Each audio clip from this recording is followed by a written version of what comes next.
오늘 우리에게 주시는 하나님의 말씀은 창세기 1장 25절에서 28절까지 말씀입니다.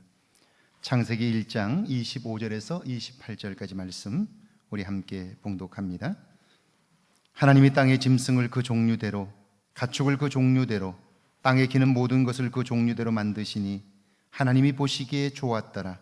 하나님이 이르시되 우리의 형상을 따라 우리의 모양대로 우리가 사람을 만들고 그들로 바다의 물고기와 하늘의 새와 가축과 온 땅과 땅에 기는 모든 것을 다스리게 하자 하시고, 하나님이 자기 형상 곧 하나님의 형상대로 사람을 창조하시되 남자와 여자를 창조하시고, 하나님이 그들에게 복을 주시며 하나님이 그들에게 이르시되 생육하고 번성하여 땅에 충만하라. 땅을 정복하라. 바다의 물고기와 하늘의 새와 땅에 움직이는 모든 생물을 다스리라 하시니라. 아멘. 하나님의 말씀입니다. 오늘 하루도 하나님의 은혜가 여러분과 함께 하기를 주의 이름으로 축원합니다. 2002년 월드컵은 한국 사회에 엄청난 영향력을 미쳤습니다. 거리마다 붉은 물결을 치게 했고요. 대한민국 하면 짝짝짝짝짝 하여 모두를 하나 되게 했습니다. 이런 하나됨은 상상할 수 없는 결과로도 나타났습니다. 월드컵 약체로 평가받던 한국 축구가 역사상 처음으로 4강에 올랐고요. 꿈은 이루어질 수 있다는 국민적 확신을 가지게 했습니다. 이런 기적의 중심에 히딩크 감독이 있습니다. 그의 리더십이 이런 기적을 만들어낸 거죠. 사람들은 그의 리더십의 특징을 3가지로 정리합니다. 첫째가 책임을 내가 지는 것입니다. 결과는 리더와 그 팀원들이 자신의 행동에 책임질 때 향상되는 거죠. 두 번째는 소통의 원칙입니다. 소통 없는 생명은 성장할 수도 없습니다. 세 번째는 칭찬의 원칙입니다. 칭찬은 고래도 춤추게 한다는 말이 있죠. 히딩크 감독의 리더십을 한마디로 정리하라면 섬김의 리더십이라고 말할 수 있습니다. 오늘 성경은 하나님께서 세상을 창조하시고 그 중에서 인간을 만드시고 어떻게 살아가야 하는가를 말씀해 주고 있습니다. 25절에 보면 하나님이 땅의 짐승을 그 종류대로, 가축을 그 종류대로, 땅에 기는 모든 것을 그 종류대로 만드시니 하나님이 보시기에 좋았다라고 말씀합니다. 이것이 창조 세계의 처음 모습입니다. 그런데 오늘 우리가 살고 있는 세상도 이렇게 보기에 좋은 모습입니까? 그렇지 않아요. 그렇다면 무엇이 잘못된 걸까요? 28절은 이렇게 말씀해요. 하나님이 그들에게 복을 주시며 하나님이 그들에게 이르시되 생육하고 번성하여 땅에 충만하라. 땅을 정복하라. 바다의 물고기와 하늘의 새와 땅에 움직이는 모든 생물을 다스리라 하시니라.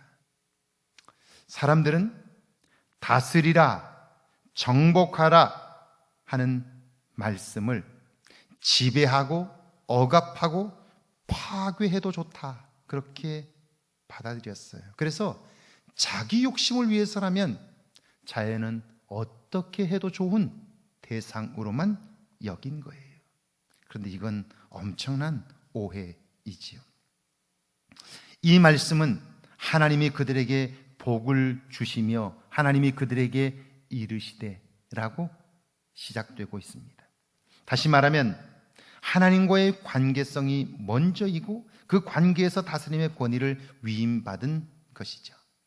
내 마음대로가 아니라 자연과의 관계에서 하나님이 기뻐하실 일들을 온전히 이루라, 그런 말입니다. 그럴 때 그것이 우리의 삶에도 복이 된다 하는 거죠. 하나님은 섬기는 자로 우리 가운데 오셨는데 그분이 예수 그리스도입니다.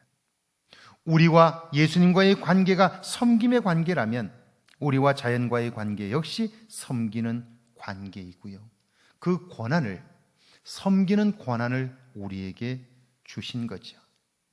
죽기까지 사랑하셔서 당신의 몸을 주신 것처럼 우리가 자연을 사랑하여 자연을 섬기며 가꾸고 돌보게 될 때 처음 창조의 세상에 아름답다고 말씀하신 그 아름다운 천사가 오늘 우리가 사는 세상 속에서도 경험될 수 있는 거지요. 우리가 자연을 어떻게 대해야 할까요? 그것은 하나님이 우리를 사랑하신 것처럼 우리가 자연을 사랑하며 살아가는 것, 섬김을 통하여 그 모든 일들을 이루어가는 것, 그것이 자연을 향한 우리의 태도여야 하는 거죠. 봄은 어김없이 왔고 꽃은 피었습니다. 여러분, 그 꽃을 보며 무엇을 느끼셨습니까? 생명의 신비이지요. 그런데 여러분, 꽃을 피울 수 없는 땅들은 이 지구상에 얼마나 많은지 몰라요. 왜 땅이 꽃을 피울 수 없을까요? 이유는 인간의 욕심 때문이에요. 땅을 황폐하게 만들어 그 땅이 생명을, 꽃을 피우지 못하는 거예요. 다스리고 정복하라는 말은 섬기라는 말이죠. 여러분의 섬김을 통하여 자연과의 아름다운 관계가 이루어져 하나님의 복을 이루는 여러분 되기를 주의 이름으로 축원합니다. 우리 두 가지 제목으로 함께 기도합니다. 자연을 대하는 나의 태도를 돌아보게 해달라고요. 자연과의 관계를 통하여 주님과의 온전한 관계를 이루게 해달라고요. 함께 기도합니다. 하나님, 우리에게 자연을 주셔서 풍성한 삶을 살도록 도우셨으니 감사합니다. 그런데 우리가 오해하여 자연을 정복하고 파괴하고 하나님, 참으로 자연을 망가뜨렸습니다. 그래서 오늘 우리의 삶에 하나님 아버지 위협이 되고 있습니다. 자연을 대하는 나의 태도를 돌아보게 하시고 자연과의 관계를 통해서 주님과의 관계도 새롭게 할 수 있도록 은혜를 베풀어 주옵소서. 오늘 하루 내 삶의 태도를 돌아보므로 하나님과의 관계가 더욱 돈독해지는 복된 하루가 되게 하옵소서. 예수님의 이름으로 기도하옵나이다. 아멘.